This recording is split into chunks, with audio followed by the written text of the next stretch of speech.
നമസ്കാരം ഉദ്യോഗാർത്ഥികളെ. Information technology ഐ.ടിയിൽ 5 മാർക്കെങ്കിലും വരുന്ന, കാരണം സിലബസിൽ 3 മാർക്കാണ് പറഞ്ഞിരിക്കുന്നതെങ്കിലും 5 മാർക്കെങ്കിലും ക്വസ്റ്റ്യൻസ് വരുന്ന ഒരു മേഖലയാണ് ഇത് ഐ.ടി ഫീൽഡിൽ നിന്ന് നമുക്ക് ക്വസ്റ്റ്യൻസ് വരുന്നത്. അപ്പോൾ അതിന്റെ രണ്ടാമത്തെ ക്ലാസ്സിലാണ്. എല്ലാ കൂട്ടുകാർക്കും സ്വാഗതം. SCRT ബേസ്ഡ് ആണ് ക്ലാസ്സുകൾ പോകുന്നത് കേട്ടോ. നമുക്ക് ക്ലാസ്സിലേക്ക് പോകാം. ഫസ്റ്റ് ക്വസ്റ്റ്യൻ, നമ്മൾ കഴിഞ്ഞ പ്രാവശ്യം നമ്മൾ സിലബസ് പറഞ്ഞു തന്നു. ഫസ്റ്റ് ക്ലാസ് കാണാത്തവർ തീർച്ചയായിട്ടും ഫസ്റ്റ് ക്ലാസ് കാണുക കേട്ടോ. അപ്പോൾ അതിൽ സിലബസിനെ വ്യക്തമാക്കി പരിചയപ്പെടുത്തി. അതിൽ നമ്മൾ ഒരു മൊഡ്യൂൾ കഴിഞ്ഞു. അതിലത്തെ അടുത്ത ഏരിയ ആണ് ഇൻപുട്ട് യൂണിറ്റും ഔട്ട്പുട്ട് യൂണിറ്റും. ആദ്യം ഇൻപുട്ട് യൂണിറ്റ് എന്താണെന്ന് നോക്കാം, എന്നിട്ട് നമുക്ക് ഔട്ട്പുട്ട് യൂണിറ്റ് പഠിക്കാം. കമ്പ്യൂട്ടറിൽ ഇൻപുട്ട് യൂണിറ്റ് പറഞ്ഞാൽ എന്താണ് കമ്പ്യൂട്ടറിൽ ഇൻപുട്ട് യൂണിറ്റ് എന്ന് പറഞ്ഞാൽ? ഒരു കമ്പ്യൂട്ടറിലേക്ക് ഒരു ഇൻഫർമേഷൻ ലഭിക്കുന്നതിന് വേണ്ടി ആവശ്യമായ വസ്തുതകൾ നൽകുന്ന ഭാഗമാണ് ഇത് ഇൻപുട്ട് യൂണിറ്റ് എന്ന് പറയുന്നത്. നമുക്ക് എന്ത് ചെയ്യണം? വിവരങ്ങൾ ലഭിക്കണം അല്ലേ? നമുക്ക് കമ്പ്യൂട്ടറിൽ നിന്ന് വിവരങ്ങൾ ലഭിക്കണമെങ്കിൽ നമ്മൾ എന്ത് ചെയ്യണം? ആവശ്യമായ വസ്തുതകൾ അങ്ങോട്ട് നൽകണം അല്ലേ? അങ്ങോട്ട് എന്തെങ്കിലും നൽകിയാൽ മാത്രമേ, നമ്മൾ കമ്പ്യൂട്ടറിന്റെ ഫ്രണ്ടിൽ പോയി ഇരുന്നാൽ നമുക്ക് ഇങ്ങോട്ട് വിവരം കിട്ടുമോ? ഇല്ല. നമ്മൾ ആവശ്യമായ വസ്തുക്കൾ എന്ത് ചെയ്യണം? അങ്ങോട്ട് നൽകുമ്പോഴാണ് നമുക്ക് വിവരങ്ങൾ ഇങ്ങോട്ട് നൽകുന്നത്. അപ്പോൾ അതിനാവശ്യമായ വസ്തുക്കൾ അങ്ങോട്ട് കൊടുക്കാൻ ഉപയോഗിക്കുന്ന വസ്തുക്കളാണ് ഇത് ഇൻപുട്ട്, ഉള്ളിലേക്ക് കൊടുക്കുന്നത് അല്ലേ? അപ്പൊ ഇൻപുട്ട് യൂണിറ്റിന് ഏതൊക്കെയാണ് ഉദാഹരണം എന്ന് പറയുന്നത്? ഒന്ന് മൗസ്, പഠിച്ചു വെക്കണം. ഇതിലെല്ലാ ക്വസ്റ്റ്യനും പ്രീവിയസ് ആണ് കേട്ടോ. ചോദിച്ചിട്ടുണ്ട്. എപ്പോഴും സ്റ്റേറ്റ്മെന്റിൽ 4 5 തരും. ഇതിൽ ഔട്ട്പുട്ട് യൂണിറ്റിൽ പെടാത്ത ഏത്, ഇൻപുട്ട് യൂണിറ്റിൽ വരുന്നത് ഏത് എന്നൊക്കെ പറഞ്ഞിട്ടായിരിക്കും വരിക. പഠിച്ചു വെക്കണം. Mouse, keyboard, scanner, track ball, joystick, touch pad, light pen, microphone, barcode reader അല്ലെങ്കിൽ QR കോഡ് റീഡർ, ബാർകോഡ് റീഡറും QR code reader, OMR reader, optical mark reader. OMR നമുക്കറിയില്ല, നമ്മുടെ പേപ്പറൊക്കെ നമ്മൾ PSC എഴുതുന്ന സമയത്ത് ഏതാണ്? OMR വാല്യൂഷൻ അല്ലേ? അതേപോലെ biometric sensor, smart card reader, digital camera, MICR, magnetic ink character recognition. ഇതിന്റെ ഫുൾ ഫോം അടക്കം ചോദിച്ചതാണ്. പഠിച്ചു വെക്കുക. Mouse, keyboard, scanner, track ball, joystick, touch pad, light pen, microphone, barcode reader, QR code reader, OMR, biometric sensor, smart card reader, digital camera, MICR. പഠിച്ചു വെക്കണം. ഇതിൽ തന്നെ input യൂണിറ്റില് പോയിന്റിംഗ് ഉപകരണങ്ങൾ എന്ന് പറഞ്ഞിട്ട് ചോദിക്കാറുണ്ട്. ഇൻപുട്ട് യൂണിറ്റില് പോയിന്റിംഗ് തന്നിട്ടുള്ളതിൽ കമ്പ്യൂട്ടറിലെ പോയിന്റിംഗ് ഇൻപുട്ട് പോയിന്റിംഗ് ഉപകരണങ്ങൾ ഏത് എന്ന് ചോദിച്ചാൽ, പോയിന്റിംഗ് ഉപകരണം കേട്ടോ. ഇൻപുട്ട് യൂണിറ്റിൽ പോയിന്റിംഗ് ഉപകരണങ്ങൾക്ക് ഉദാഹരണം ഏതെന്ന് ചോദിച്ചാൽ, 1 മൗസും, പിന്നെ 2 ട്രാക്ക് ബോളും, 3 ജോയ്സ്റ്റിക്ക്. ഇതൊക്കെ എന്താണ്? പോയിന്റിംഗ് ഉപകരണങ്ങൾക്ക്, പോയിന്റിംഗ് ഇൻപുട്ട് ഉപകരണങ്ങൾക്ക് ഉദാഹരണമാണ് മൗസ്, ട്രാക്ക് ബോള്, ജോയ്സ്റ്റിക്ക്. ഇനി തെറ്റില്ലല്ലോ, 14 പഠിച്ചു വെക്കണം കേട്ടോ. അതേപോലെ ഈ MICRന്റെ ഫുൾ ഫോം പഠിച്ചു വെക്കണം. പ്രീവിയസ് ആയിട്ട് ചോദിച്ചിട്ടുണ്ട്. Magnetic ink character recognition. Okay, recognition. Okay, ഇതാണ് MICRന്റെ ഫുൾ ഫോം. ഓക്കെ ആണല്ലോ. പിന്നെ നമ്മൾ കഴിഞ്ഞ ക്ലാസ് ഇട്ടപ്പോൾ അതിലൊരു കമന്റ് കണ്ടു, മുഴുവൻ മാർക്ക് പോയിട്ട് 1 മാർക്ക് പോലും ലഭിക്കില്ല എന്നുള്ളത്. അത് പോസിറ്റീവായിട്ടാണോ നെഗറ്റീവായിട്ടാണോ ചോദിച്ചത് എന്ന് എനിക്ക് അറിയില്ല. പക്ഷെ പറഞ്ഞ ഉദ്യോഗാർത്ഥിക്ക് എന്താ പറയാ, അവർ പറഞ്ഞത് കുറച്ചെങ്കിലും കാര്യം ഇല്ലാതെ ഇല്ല. കാരണം IT-യിൽ എപ്പോഴും ക്വസ്റ്റ്യൻസ് നല്ല ടഫായിട്ടായിരിക്കും ചോദിക്കുന്നത്. അപ്പൊ അതിൽ നിന്ന് തന്നെ ഒരു 3 മാർക്കെങ്കിലും, ഒരു 5 മാർക്കിലൊക്കെയാണ് സാധാരണ 3 മാർക്കിനാണ് നമുക്ക് സിലബസിൽ പറഞ്ഞിരിക്കുന്നതെങ്കിലും 5 മാർക്ക് വരെ ചോദ്യം എന്നും PSC ചോദിക്കാറുണ്ട്. 3 മാർക്കിൽ ഇതുവരെ അതങ്ങ് ചോദിച്ചത് ചുരുക്കം മാത്രമാണ്. അപ്പൊ നമുക്കൊരു 5-ൽ ഒരു 3 മാർക്കെങ്കിലും ലഭിക്കണമെങ്കിൽ നമുക്ക് കിട്ടണ്ടേ? ഇതിൽ നിന്ന് കിട്ടില്ല എന്ന് പറഞ്ഞിട്ട് നമുക്ക് ഒരിക്കലും IT ഒഴിവാക്കാൻ പറ്റില്ല. IT ഒഴിവാക്കി നമ്മൾ റാങ്ക് ലിസ്റ്റിൽ നിന്ന് താഴെ പോയി, അത് ഉറപ്പാണ്. അതിൽ ഒരു കോംപ്രമൈസും വേണ്ട. നമ്മൾ റാങ്ക് ലിസ്റ്റിൽ നിന്ന് പുറത്തായി, അത്രേ ഉള്ളൂ. അപ്പൊ നമ്മൾ എന്ത് ചെയ്യണം? നമുക്കൊരു 3 മാർക്കെങ്കിലും എത്ര നമ്മൾ നന്നായിട്ട് ഡീറ്റെയിൽഡ് ആയിട്ട് പഠിച്ചു വെക്കുക. നമ്മൾ ഡീറ്റെയിൽഡ് ആയിട്ട് നമ്മൾ പഠിക്കേണ്ട സിലബസ് നമ്മൾ പഠിച്ചു വെക്കുക. ചോദിക്കുന്ന കാര്യങ്ങൾ നമുക്ക് ആൻസർ ചെയ്തുക. ഇനിയിപ്പോ അതിൽ നിന്ന് അത്രയും നല്ലതായിട്ടാണ് ചോദ്യം എന്ത് ചെയ്യുക? നമ്മൾ ഒഴിവാക്കുക, അത്രേ ഉള്ളൂ. പക്ഷെ കിട്ടേണ്ട മാർക്ക് നമുക്ക് കിട്ടണ്ടേ? നമ്മൾ അതിന് പഠിച്ചേ പറ്റൂ. ഓക്കെ ആണല്ലോ. അപ്പൊ ഇത്രയും കാര്യങ്ങളാണ് ഇൻപുട്ട് യൂണിറ്റിന് ഉദാഹരണം എന്ന് പറയുന്നത്. ഇനി ഈ ഇൻപുട്ട് യൂണിറ്റിൽ നമുക്കറിയാം മൗസ് എന്തിനാണ് ഉപയോഗിക്കുന്നത് എന്ന് പറഞ്ഞു, നമ്മൾ കീബോർഡ് എന്തിനാണെന്ന് പറഞ്ഞു. ഇനി നമുക്ക് ഈ സ്കാനർ എന്താണ്? നമുക്ക് അക്ഷര രൂപത്തിലോ അല്ലെങ്കിൽ ഒക്കെ ചിത്ര രൂപത്തിലോ ഒക്കെ ഉള്ള വിവരങ്ങൾ ശേഖരിച്ചിട്ട് അതിനെ ഡിജിറ്റൽ രൂപത്തിലാക്കി മാറ്റാം അല്ലേ? അതിനെ എന്ത് ചെയ്യാം? കമ്പ്യൂട്ടർ ഉപയോഗിച്ചിട്ട് നമുക്ക് എഡിറ്റ് ചെയ്യാം. ഇതൊക്കെ എന്ത് ചെയ്യും? സ്കാനർ ഉപയോഗിച്ചിട്ട് കഴിയും അല്ലേ? അതേപോലെ തന്നെ സ്കാൻ ചെയ്ത ചിത്രത്തിലെ ടെക്സ്റ്റിനെ നമുക്ക് തിരിച്ചറിയാൻ, അതിലെ ടെക്സ്റ്റുകളെ ആയിട്ട് മാറ്റാൻ ഒക്കെ ഇത് ഉപയോഗിക്കും. ഈ OCR എന്ന എന്ത് ചെയ്യും? OCR കേട്ടോ, OCR ഫുൾ ഫോം പഠിച്ചു വെക്കണം. OCR എന്ന സോഫ്റ്റ്വെയർ ആണ് ഉപയോഗിക്കുക. സ്കാനറിൽ ഉപയോഗിക്കുന്ന ഒരു സോഫ്റ്റ്വെയർ ആണ് OCR എന്ന് പറയുന്നത്. ആ സ്കാനറിൽ എന്തിനാണ് ഈ OCR ഉപയോഗിക്കുന്നത്? OCR എന്ന സോഫ്റ്റ്വെയർ സ്കാൻ ചെയ്ത ചിത്രത്തിൽ OCR ഉപയോഗിക്കുന്നത് ഈ സ്കാൻ ചെയ്ത ചിത്രത്തിലെ ടെക്സ്റ്റുകളെ തിരിച്ചറിയാനും ടെക്സ്റ്റ് ആയിട്ട് അതിനെ മാറ്റാനും അതിനെ ഉപയോഗിക്കുന്നതാണ് ഇത് OCR, ഓപ്റ്റിക്കൽ. ഇത് ഫുൾ ഫോം പഠിച്ചു വെക്കണം. ഓപ്റ്റിക്കൽ ക്യാരക്ടർ റെക്കഗ്നിഷൻ ആണ് എന്ത് പറയുന്നത്? OCRന്റെ ഫുൾ ഫോം. സ്കാനർ പഠിച്ചു വെക്കണം. അക്ഷര രൂപത്തിലോ അല്ലെങ്കിൽ ചിത്ര രൂപത്തിലോ ഉള്ളൊക്കെ വിവരങ്ങൾ ശേഖരിച്ച് അതിനെ ഡിജിറ്റൽ രൂപത്തിലേക്ക് മാറ്റുന്നത് സ്കാനർ ഉപയോഗിച്ചിട്ടായിരിക്കും അല്ലേ? അത് പഠിച്ചല്ലോ. ഇനി എന്താണ് ഈ ട്രാക്ക് ബോൾ എന്ന് പറയുന്നത്? ട്രാക്ക് ബോൾ എന്താണ്? ട്രാക്ക് ബോൾ ഉണ്ട്, ജോയ്സ്റ്റിക് ഉണ്ട്, ടച്ച് പാഡ് ഉണ്ട് അല്ലേ? അപ്പൊ ഈ ട്രാക്ക് ബോൾ ഉണ്ട്, പിന്നെ എന്താണ് ജോയ്സ്റ്റിക്. നമുക്കറിയാം ജോയ്സ്റ്റിക് എന്താണ്? ജോയ്സ്റ്റിക്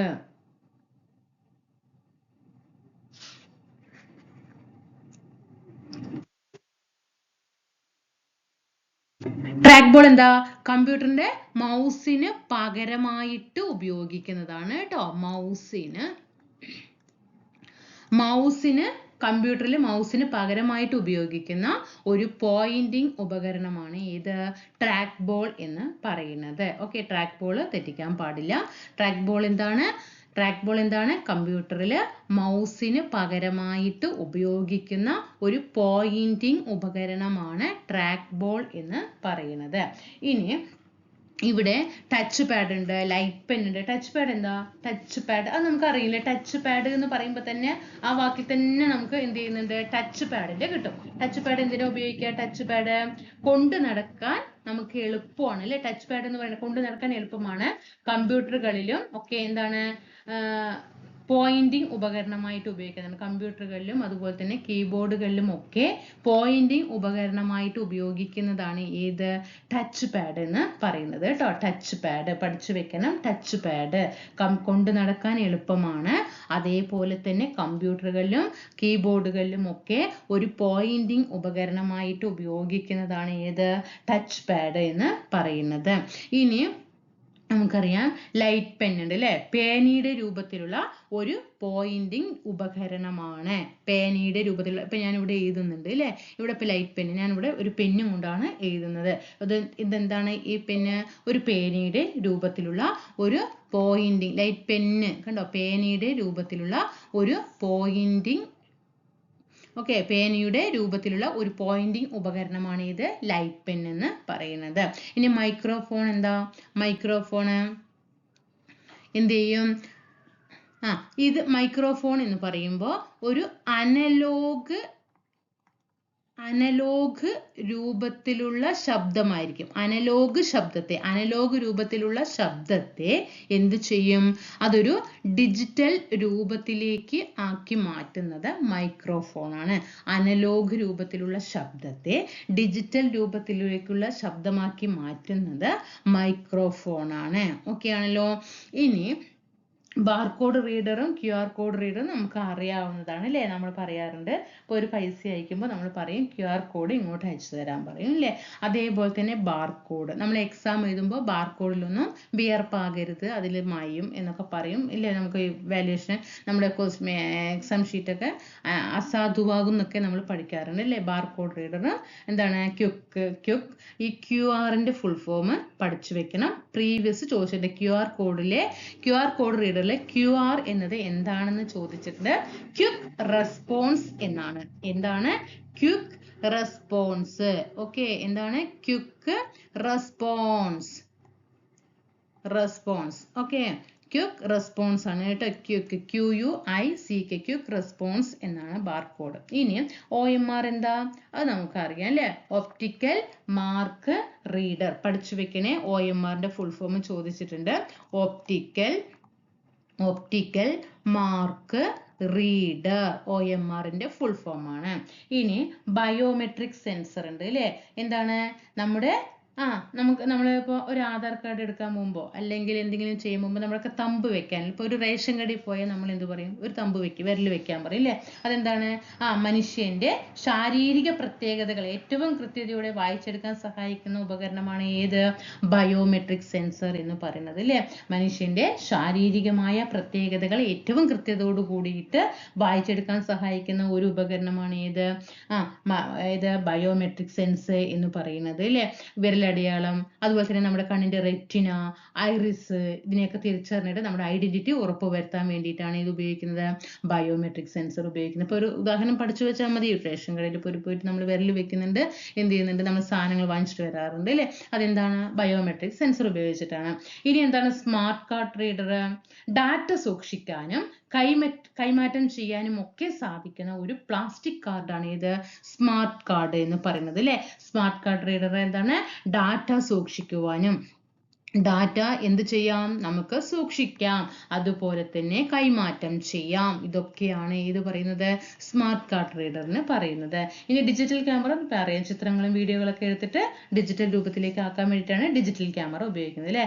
ചിത്രങ്ങൾ എടുക്കാം, വീഡിയോ എടുക്കാം അല്ലെ. ചിത്രങ്ങൾ, വീഡിയോ ഒക്കെ എടുത്തുകൊണ്ട് അതിനെ എന്ത് ചെയ്യാം, ഒരു ഡിജിറ്റൽ രൂപത്തിലേക്ക് മാറ്റാനാണ് ഡിജിറ്റൽ ക്യാമറ ഉപയോഗിക്കുന്നത്. ഇനി MICR എന്താണ്, MICRന്റെ ഫുൾ ഫോം നമ്മൾ പഠിച്ചു. മാഗ്നറ്റിക് ഇങ്ക് ക്യാരക്ടർ റെക്കഗ്നിഷൻ എന്നതാണ് ഫുൾ ഫോം വരുന്നത്. പഠിച്ചു വെക്കണം, പ്രീവിയസ് ചോദ്യമാണ്. MICR പ്രീവിയസ് ചോദ്യമാണ്. മാഗ്നറ്റിക് ഇങ്ക് ക്യാരക്ടർ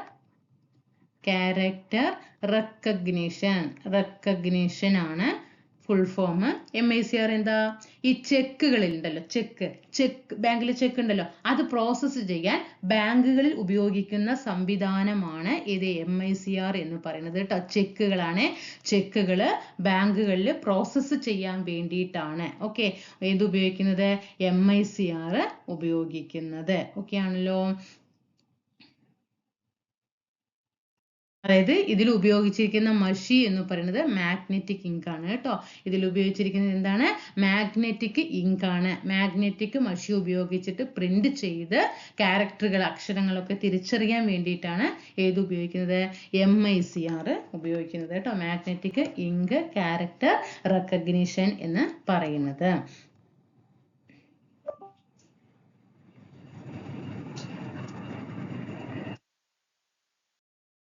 ഇനി ഇൻപുട്ട് യൂണിറ്റിൽ ഇതിവിടെ കൊടുത്തിട്ടുണ്ട്. ഇതെല്ലാം എന്താണ്, ഇതില് ഇന്നത്തെ തന്നിട്ടുള്ളത് തന്നെയാണ്. ഇത്രയും കാര്യങ്ങളൊക്കെ ഇവിടെ എന്ത് ചെയ്യുക, പഠിച്ചു വെക്കണം. ഏതൊക്കെയാണ് ഇൻപുട്ട് ഉപകരണങ്ങൾ ഏതൊക്കെയാണ് എന്നുള്ളത് പഠിച്ചു വെക്കുക. ചിലർക്ക് IT എന്താണെന്ന് പറയുക ഭയങ്കര പാടായിരിക്കും. അപ്പൊ ഇതൊന്നും നന്നായിട്ട് പഠിച്ചു വെക്കുക. ഓക്കെ. ഇനി ഈ മൗസ് പറഞ്ഞാൽ, മൗസ് എന്താണ് നമുക്കറിയാം അല്ലെ. നമ്മളിപ്പോൾ കമ്പ്യൂട്ടറൊക്കെ ഉപയോഗിക്കുന്ന സമയത്ത് മൗസ് നമുക്കറിയാം ഒരു പോയിന്റിങ് ഉപകരണമാണ് അല്ലെ മൗസ് എന്ന് പറയുന്നത്. അപ്പോൾ ഈ മൗസിൽ തന്നെ വയേർഡ് മൗസും ഉണ്ട്, വയർലെസ് മൗസും ഉണ്ട്. ഓക്കെ. വയേർഡ് നമുക്കറിയില്ല, മൗസിൽ ഒരു വയർ കണക്ട് ചെയ്തിട്ട് ആ വയർ എന്ത് ചെയ്തിട്ടുണ്ടാകും, കമ്പ്യൂട്ടറിൽ കണക്ട് ചെയ്തിട്ടുണ്ടാകും. അങ്ങനെ വയേർഡ് ആയിട്ടുള്ള മൗസ് ഉണ്ട്. ഓക്കെ. ഇനി വയർലെസ് മൗസും ഉണ്ട്, വയറില്ലാതെ. മനസ്സിലാകുന്നുണ്ടോ? അപ്പൊ ഈ വയേർഡ് മൗസ് അതേപോലെ വയർലെസ് മൗസുകളും ഉണ്ട്. അപ്പൊ ഈ വയേർഡ് മൗസ് കമ്പ്യൂട്ടറുമായിട്ടുള്ള ആശയവിനിമയത്തിന് ഉപയോഗിക്കുന്ന പോർട്ടുകൾ ഏതൊക്കെയാണ്, വയേർഡ് മൗസിൽ ഉപയോഗിക്കുന്നത് സീരിയൽ. ഓക്കെ. ഏതാണ്, സീരിയൽ, PS2, USB. ഇതൊക്കെ എന്താണ്, വയേർഡ് മൗസ്, കമ്പ്യൂട്ടറുകളുമായുള്ള ആശയവിനിമയത്തിന് ഉപയോഗിക്കുന്ന പോർട്ടുകളാണ് കേട്ടോ. വയേർഡ് മൗസിൽ വയർ ഉണ്ടാകും ആ മൗസിൽ. നമ്മളിപ്പോ എന്താ പറയാ, ഇത് കണക്ട് ചെയ്യണമെങ്കിൽ ആദ്യമൊക്കെ നമ്മൾ ഈ എന്താ പറയുക, കീബോർഡ് അടക്കം നമ്മൾ കീബോർഡിൽ ഒരു വയർ പ്ലഗ് ചെയ്യാനുണ്ടാവും. എന്നിട്ട് അതിന്റെ അറ്റം എന്ത് ചെയ്യണം, കമ്പ്യൂട്ടറിൽ കണക്ട്. അപ്പോഴാണ് നമുക്ക് എന്ത് ചെയ്യുക, കീബോർഡ് വർക്ക് ചെയ്യുക. അതേപോലെ തന്നെയാണ് മൗസിൽ, അങ്ങനെയുണ്ട്. പക്ഷെ പിന്നെ പുതിയ ടെക്നോളജികളൊക്കെ വികസിച്ചു. പിന്നെ എന്ത് ചെയ്തു, വയർലെസ് മൗസായി. അപ്പൊ ഈ വയേർഡ് ആയിട്ടുള്ള മൗസിൽ ഈ വിവരങ്ങൾ പോർട്ട് ചെയ്യാൻ വേണ്ടിയിട്ട് ആശയവിനിമയത്തിന് ഉപയോഗിക്കുന്ന പോർട്ടുകൾ ഏതൊക്കെയെന്ന് ചോദിച്ചിട്ടുണ്ട് ഈ ക്വസ്റ്റ്യൻ കേട്ടോ. അതുകൊണ്ടാണ് ഇവിടെ കൊടുത്തത്. വയേർഡ് മൗസില് കമ്പ്യൂട്ടറുമായുള്ള ആശയവിനിമയത്തിന് ഉപയോഗിക്കുന്ന ആശയവിനിമയത്തിനാണ് കേട്ടോ, കമ്പ്യൂട്ടറുമായിട്ടുള്ള ആശയവിനിമയത്തിന് ഉപയോഗിക്കുന്ന പോർട്ടുകളാണ് സീരിയൽ പോർട്ട്, അതേപോലെ PS2 പോർട്ട്, USB പോർട്ട്. ഇതൊക്കെയാണ് വയേർഡ് മൗസിൽ ഉപയോഗിക്കുക. ഓക്കെ, ഇനി ഈ വയർലെസ് മൗസുകളോ അതെങ്ങനെയായിരിക്കും പ്രവർത്തിക്കുക? വയറില്ലാത്ത മൗസ് അത് റേഡിയോ തരംഗങ്ങൾ ഉപയോഗിച്ചിട്ടായിരിക്കും കേട്ടോ. റേഡിയോ തരംഗങ്ങൾ ഉപയോഗിച്ചിട്ടായിരിക്കും വയർലെസ് മൗസ് പ്രവർത്തിക്കുക കേട്ടോ. വയർലെസ് മൗസ് പ്രവർത്തിക്കുക, പഠിച്ചു വെക്കണം. ഓക്കെ ആണല്ലോ. ഇനി ഈ മൗസ് കണ്ടുപിടിച്ചത് ആരാണ്? ഡഗ്ലസ് എംഗൽബർട്ട് ആണ്. മൗസ് കണ്ടുപിടിച്ചത് ഡഗ്ലസ് എംഗൽബർട്ട് ആണ്. ഒരു മിനിറ്റ്.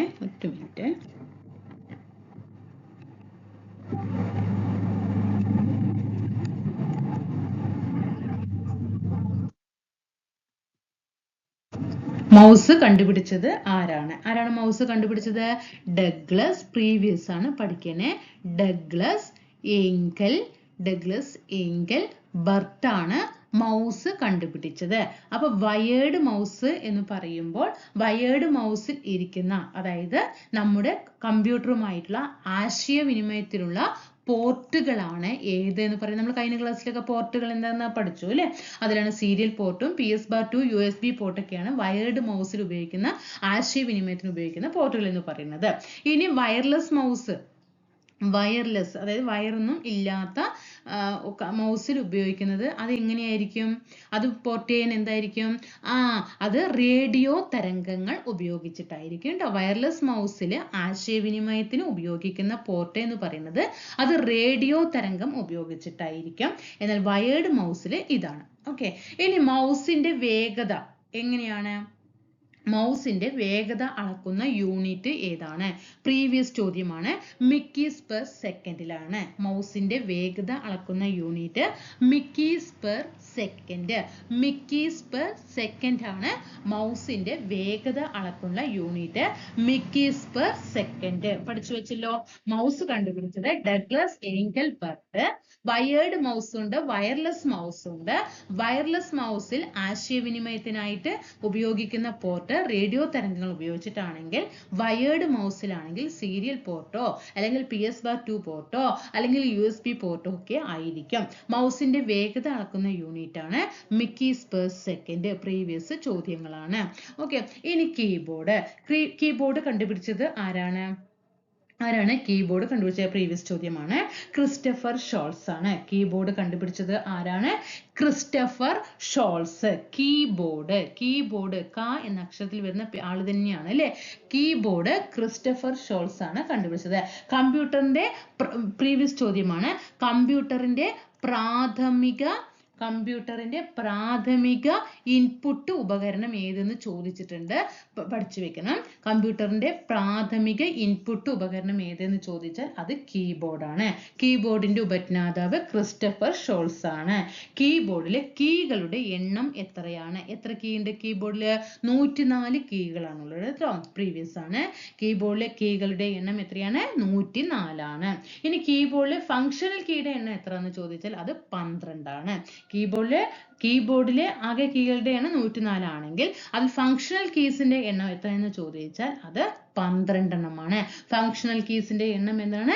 12 ആണ്. ഇനി കമ്പ്യൂട്ടറിന്റെ രൂപരേഖ എങ്ങനെയാണ്? എന്താണ് കമ്പ്യൂട്ടറിന്റെ കീബോർഡിന്റെ ഘടന എങ്ങനെയാണ്? QWERTY ആണ്. ഇത് ചോദിച്ചതാണ്. വെരി ഇമ്പോർട്ടന്റ് ക്വസ്റ്റ്യൻ ആണ്. കീബോർഡിന്റെ സ്ട്രക്ചർ, കീബോർഡിന്റെ ഘടന. ഇപ്പൊ നിങ്ങളുടെ വീട്ടിൽ കീബോർഡ് ഉണ്ടെങ്കിൽ അതിൽ നോക്കിയാൽ കാണാം. നമ്മൾ ആ ഇംഗ്ലീഷ് അക്ഷരം ABCD സെറ്റ് വരെ ഉണ്ടാകുമല്ലോ. അതിൽ ഫസ്റ്റ് കീ എങ്ങനെയായിരിക്കും? Q കഴിഞ്ഞ് W കഴിഞ്ഞ് E കഴിഞ്ഞ് R കഴിഞ്ഞ് T കഴിഞ്ഞ് Y ഇങ്ങനെയായിരിക്കും. QWERTY ഘടനയാണ് കേട്ടോ, പഠിച്ചു വെക്കണം. QWERTY ഘടനയാണ്. അപ്പൊ കീബോർഡ് കണ്ടുപിടിച്ചത് ക്രിസ്റ്റഫർ ഷോൾസ് ആണ്. കീബോർഡ് എന്ന് പറയുമ്പോൾ കമ്പ്യൂട്ടറിലെ പ്രാഥമിക ഇൻപുട്ട് ഉപകരണമാണ്. അതിൽ കീകളുടെ എണ്ണം 104 ആണെങ്കിൽ ഫങ്ഷണൽ കീസിന്റെ എണ്ണം 12 ആണ്. കീബോർഡിന്റെ രൂപരേഖ, അതായത് അതിനൊരു ഘടനയുണ്ട്. അതിന്റെ ഘടന എന്ന് പറയുന്നത് എങ്ങനെയാണ്? QWERTY ഘടനയാണ്. ഓക്കെ, QWERTY ഘടനയാണ്. അതേപോലെ തന്നെ വയേർഡ് കീബോർഡ് ഉണ്ട്, വയർലെസ് കീബോർഡ് ഉണ്ട്. മനസ്സിലാകുന്നുണ്ടോ? അപ്പൊ അതേപോലെ തന്നെ നമ്മൾ നേരത്തെ പഠിച്ചില്ലേ വയേർഡ് മൗസ്, അതേപോലെ തന്നെയാണ് വയേർഡ് കീബോർഡുകൾ CPU-യുമായി ബന്ധിപ്പിക്കാൻ ഒന്നുമില്ലെങ്കിൽ സീരിയൽ പോർട്ടോ അല്ലെങ്കിൽ PS/2 പോർട്ടോ അല്ലെങ്കിൽ USB പോർട്ടോ ഇതൊക്കെ ഉപയോഗിച്ചിട്ടായിരിക്കും വയേർഡ് കമ്പ്യൂട്ടറുകളിൽ എന്ത് ചെയ്യുക? CPU-യുമായിട്ട് ബന്ധിപ്പിക്കുക കേട്ടോ. അപ്പൊ മൗസിനെ CPU-യുമായിട്ട് ബന്ധിപ്പിക്കുന്നത് എന്താണ്? ഏതാണ് വയേർഡ് മൗസിൽ നമ്മൾ പറഞ്ഞില്ലേ ഏത് പോർട്ടാണ്? സീരിയൽ പോർട്ട് അല്ലെങ്കിൽ PS/2 പോർട്ട് അല്ലെങ്കിൽ USB പോർട്ട്. അതേപോലെ തന്നെയാണ് ഈ കീബോർഡിനെയും എന്ത് ചെയ്യുന്നത്? വയേർഡ് കീബോർഡിനെ സീരിയൽ പോർട്ടോ PS/2 പോർട്ടോ USB പോർട്ടോ ഉപയോഗിച്ചിട്ടായിരിക്കും കമ്പ്യൂട്ടറുമായിട്ട് ബന്ധിപ്പിക്കുന്നത്. എന്നാൽ വയർലെസ് കീബോർഡുകളെ കമ്പ്യൂട്ടറുമായിട്ട് ബന്ധിപ്പിക്കുന്നത് എങ്ങനെയായിരിക്കും? നമ്മൾ നേരത്തെ പറഞ്ഞു ഇവിടെ റേഡിയോ തരംഗങ്ങൾ ഉപയോഗിച്ചിട്ടാണ് വയർലെസ്സിൽ എന്ന് പറഞ്ഞു അല്ലേ. എന്നാൽ വയർലെസ് കീബോർഡിൽ എങ്ങനെയായിരിക്കും? വയർലെസ് കീബോർഡിൽ അതും എങ്ങനെ തന്നെയാണ്? ഒന്നുമില്ലെങ്കിൽ ഇൻഫ്രാറെഡ്. എങ്ങനെയാണ്? ഒന്നുമില്ലെങ്കിൽ ഇൻഫ്രാറെഡ് തരംഗങ്ങൾ, അല്ലെങ്കിൽ റേഡിയോ ഫ്രീക്വൻസി തരംഗങ്ങൾ, അല്ലെങ്കിൽ ബ്ലൂടൂത്ത് സംഗീതം ഉപയോഗിച്ചിട്ടായിരിക്കും വയർലെസ് കീബോർഡുകളെ എന്ത് ചെയ്യുക? കമ്പ്യൂട്ടറുമായിട്ട് ബന്ധിപ്പിക്കുന്നത്. അവിടെ എപ്പോഴും തരംഗങ്ങൾ ഉപയോഗിച്ചിട്ടായിരിക്കും. ഓക്കെ,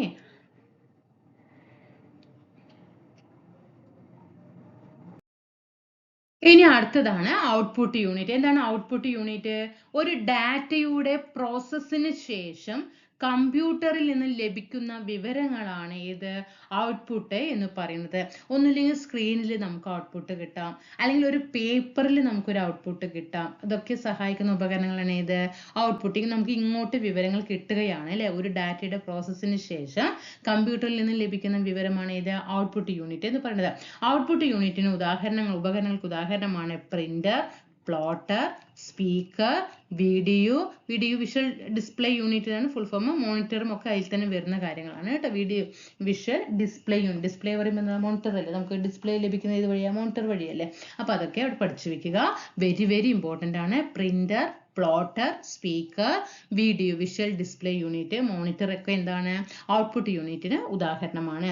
വീഡിയോ എന്ന് പറയുന്നത് ഒരു സാധാരണ സോഫ്റ്റ് കോപ്പി ഔട്ട്പുട്ട് ഉപകരണത്തിന് ഉദാഹരണമാണ് വീഡിയോ വിഷ്വൽ ഡിസ്പ്ലേ യൂണിറ്റ് എന്ന് പറയുന്നത്. ഒരു സാധാരണ സോഫ്റ്റ് കോപ്പി ഔട്ട്പുട്ട് ഉപകരണത്തിന്, സോഫ്റ്റ് കോപ്പി ഇത് പഠിച്ചു വെക്കണേടാ. സോഫ്റ്റ് കോപ്പി കേട്ടോ, സാധാരണയായിട്ടുള്ള ഒരു സോഫ്റ്റ് കോപ്പി ഔട്ട്പുട്ട് ഉപകരണത്തിന് ഉദാഹരണമാണ് വീഡിയോ വിഷ്വൽ ഡിസ്പ്ലേ യൂണിറ്റ്. എന്നാൽ പ്രിന്ററും പ്ലോട്ടറും ഒരു ഹാർഡ് കോപ്പി ഔട്ട്പുട്ടിന് ഉദാഹരണമാണ്. പ്രിന്ററും പ്ലോട്ടറും ഒരു ഹാർഡ് കോപ്പി ഔട്ട്പുട്ടിന് ഉദാഹരണമാണ്. പഠിച്ചു വെക്കണേ. സോഫ്റ്റ് കോപ്പി ആണെങ്കിൽ ഒരു സാധാരണ സോഫ്റ്റ് കോപ്പി ഔട്ട്പുട്ടിന് ഉദാഹരണമാണ് video. Printer, plotter hard copy ഔട്ട്പുട്ടിന് ഉദാഹരണം. ഇപ്പൊ ഇതിൽ നമുക്ക് പ്രിന്റർ പറഞ്ഞാൽ എന്താണ്? നമുക്കറിയാം പ്രിന്റർ നമ്മൾ ഒരു സാധനങ്ങൾക്ക് എന്ത് ചെയ്യും? പ്രിന്റ് എടുക്കാറുണ്ട് അല്ലെ. പ്രിന്റർ പറയുമ്പോൾ തന്നെ ഇങ്ക് ജെറ്റ് പ്രിന്റർ ഉണ്ട് അല്ലെ, ഓരോരോ ഓരോ പലതരം പ്രിന്ററുകൾ ഉണ്ട് അല്ലെ. ഇമ്പാക്ട് പ്രിന്റർ ഉണ്ട്, നോൺ ഇമ്പാക്ട് പ്രിന്ററുകളുണ്ട്. പ്രിന്ററിൽ തന്നെ എന്തുണ്ട്? ഒരു ഇമ്പാക്ട് പ്രിന്ററും ഉണ്ട്, അതേപോലെ തന്നെ നോൺ ഇമ്പാക്ട് പ്രിന്ററും ഉണ്ട്. ഓക്കെ, അതവിടെ നമുക്ക് പഠിക്കാം. ഓക്കെ, ഇനി ഈ പ്ലോട്ടർ പറഞ്ഞാൽ എന്താ? പ്ലോട്ടർ എപ്പോഴും ചോദിക്കും പ്ലോട്ടർ ഏതിന് ഉദാഹരണമാണെന്ന് ചോദിക്കാറുണ്ട്. അത് ഔട്ട്പുട്ട് യൂണിറ്റിന് ഉദാഹരണമാണ്. എന്താണ് ഈ പ്ലോട്ടർ എന്ന് പറഞ്ഞാൽ? ഗ്രാഫിന്റെയും അതുപോലെ തന്നെ ഡിസൈനുകളുടെയും ഒക്കെ ഹാർഡ് കോപ്പി നിർമ്മിക്കാൻ ഉപയോഗിക്കുന്ന ഒരു ഔട്ട്പുട്ട് ഉപകരണമാണ് ഏത്? പ്ലോട്ടർ എന്ന് പറയുന്നത്. പ്ലോട്ടർ എന്ന് പറഞ്ഞാൽ graph and design, graph and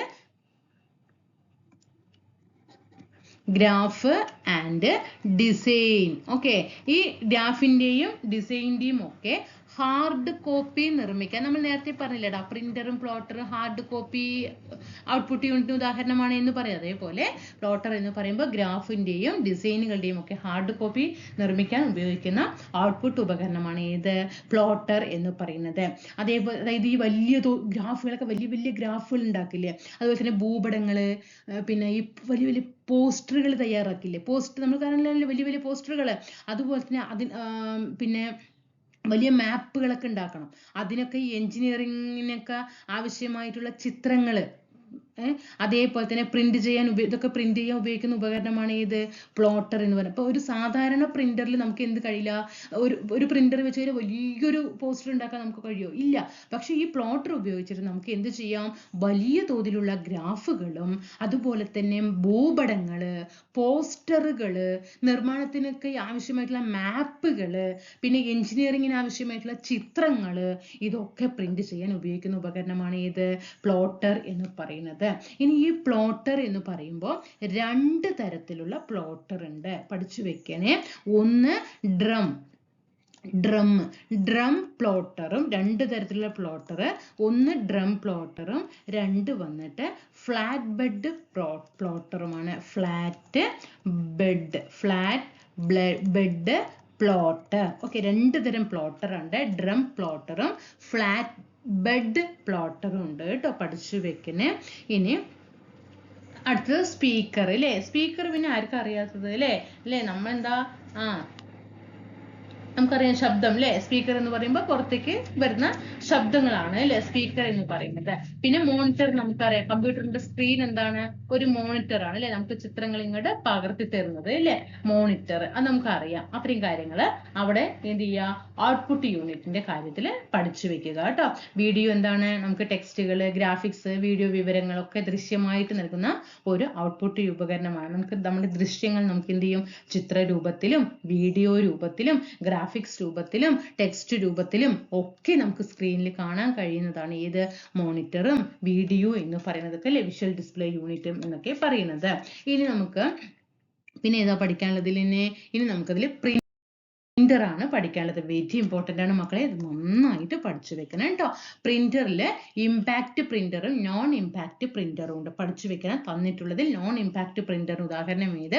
impact. Previous question paper എടുത്ത് നോക്ക്, ഇഷ്ടംപോലെ ക്വസ്റ്റ്യൻസ് ഇത് കാണാൻ കഴിയും. അപ്പൊ ഇമ്പാക്ട് പ്രിന്ററിന് ഉദാഹരണമാണ് line printer, dot matrix printer, drum printer, chain printer, daisy wheel printer. പഠിച്ചു വെക്കണേ. ഇമ്പാക്ട് പ്രിന്റർക്ക് ഉദാഹരണമാണ്, ഇമ്പാക്ട് പ്രിന്ററുകൾക്ക് ഉദാഹരണമാണ് ഏതെന്ന് പറയുന്നത്? Line printer. ഏതാണ്? Line printer. Dot matrix printer, very important ആണ്. Dot matrix printer, drum printer, chain printer, daisy wheel printer, ഇതൊക്കെ ഇമ്പാക്ട് പ്രിന്റർക്ക് ഉദാഹരണമാണ്. ഇനി നോൺ ഇമ്പാക്ട് പ്രിന്ററുകൾക്ക് ഉദാഹരണമാണ് ഏതെന്ന് പറയുന്നത്? Ink jet printer, laser printer, thermal printer. Ink jet, laser, thermal. Ink jet, laser, thermal, ഇതൊക്കെ നോൺ ഇമ്പാക്ട് പ്രിന്ററിന് ഉദാഹരണമാണ്. ഇനി ഒരു പ്രിന്ററിന്റെ ഗുണമേന്മ, അതിന്റെ ക്വാളിറ്റി അളക്കാൻ ഉപയോഗിക്കുന്ന, കണക്കാക്കാൻ ഉപയോഗിക്കുന്ന ഘടകമാണ്, പ്രീവിയസ് ചോദ്യമാണ്, ഡോട്ട്സ് പെർ ഇഞ്ചിലാണ്. പ്രീവിയസ് ചോദ്യമാണ്, ഒരു പ്രിന്ററിന്റെ ഗുണമേന്മ കണക്കാക്കുന്ന ഘടകം ഏതെന്ന് ചോദിച്ചാൽ അത് ഡോട്ട്സ് പെർ ഇഞ്ച് ആണ്. ഏതാണ്? ഡോട്ട്സ് പെർ ഇഞ്ച് ആണ്. ഇനി ഒരു കമ്പ്യൂട്ടറിന്റെ വേഗത അളക്കുന്നത്, ഗുണമേന്മ അളക്കുന്നത് ഡോട്ട്സ് പെർ ഇഞ്ചിലാണ്. എന്നാൽ അതിന്റെ വേഗത അളക്കുന്നത് പേജസ് പെർ മിനിറ്റിലാണ്. പേജസ് പെർ മിനിറ്റ് ആണ്. മൗസിന്റെ വേഗത അളക്കാൻ നമ്മൾ പറഞ്ഞില്ലേ, mickeys per second, mickeys per second. അതേപോലെ പ്രിന്ററിന്റെ വേഗത അളക്കാൻ എങ്ങനെയാണ്? പേജസ് പെർ മിനിറ്റിലാണ്. ഗുണമേന്മ അളക്കാൻ ഡോട്ട്സ് പെർ ഇഞ്ചിലാണ്. ഇനി ഈ ഇമ്പാക്ട് പ്രിന്റർ ആയിക്കോട്ടെ, നോൺ ഇമ്പാക്ട് പ്രിന്റർ ഏതോ ആയിക്കോട്ടെ, ഏറ്റവും വേഗത കൂടിയ പ്രിന്റർ ഏതെന്ന് ചോദിച്ചാൽ അത് ലേസർ പ്രിന്റർ ആണ്. ഏറ്റവും വേഗത കൂടിയ പ്രിന്റർ ഏതാണ്? ലേസർ പ്രിന്റർ ആണ്. അപ്പൊ ഇമ്പാക്ട് പ്രിന്റർ ഉദാഹരണമാണ് line printer, dot matrix printer, drum printer, chain printer, daisy wheel printer. Non impact ആണ് ഇങ്ക് ജെറ്റ്, ലേസർ, തെർമൽ. ഇതിൽ ഇമ്പാക്റ്റിൽ എപ്പോഴും ചോദ്യങ്ങൾ വരിക ഡോട്ട് മാട്രിക്സ് പഠിച്ചു വെക്കണം കേട്ടോ. ഡോട്ട് മാട്രിക്സ് ആണ് ഇമ്പാക്റ്റിൽ. നോൺ ഇമ്പാക്റ്റിൽ ink jet, laser, thermal printer.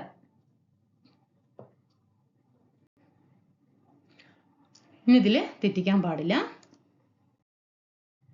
ഇനി ഇൻപുട്ട് ഡിവൈസ് ആയിട്ടും ഔട്ട്പുട്ട് ഡിവൈസ് ആയിട്ടും ഉപയോഗിക്കുന്ന ഒരു ഉപകരണമാണ് ടച്ച് സ്ക്രീൻ. പ്രീവിയസ് ആണ്, അത് ഇൻപുട്ട് ഡിവൈസുമാണ്, അതേപോലെ തന്നെ ഔട്ട്പുട്ട് ഡിവൈസുമാണ്. ഇപ്പൊ നമ്മൾ ഇൻപുട്ട് ഡിവൈസസ് വേറെ വേറെ പഠിച്ചു, ഔട്ട്പുട്ട് ഡിവൈസസ് പഠിച്ചു.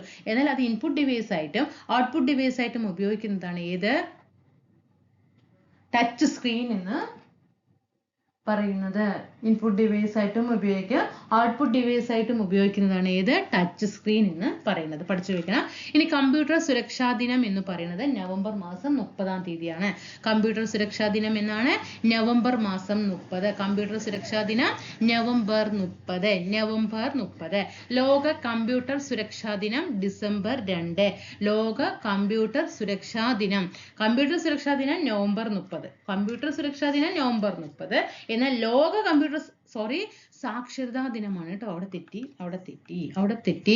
സാക്ഷരതാ ദിനമാണ്, സുരക്ഷാ ദിനമല്ല മക്കളെ, സാക്ഷരതാ ദിനം. ലോക കമ്പ്യൂട്ടർ സാക്ഷരതാ ദിനം പ്രീവിയസ് ചോദ്യമാണ്. ലോക കമ്പ്യൂട്ടർ സാക്ഷരതാ ദിനമാണ് ഡിസംബർ 2. ഡിസംബർ 2. ലോക കമ്പ്യൂട്ടർ സാക്ഷരതാ ദിനം ഡിസംബർ 2.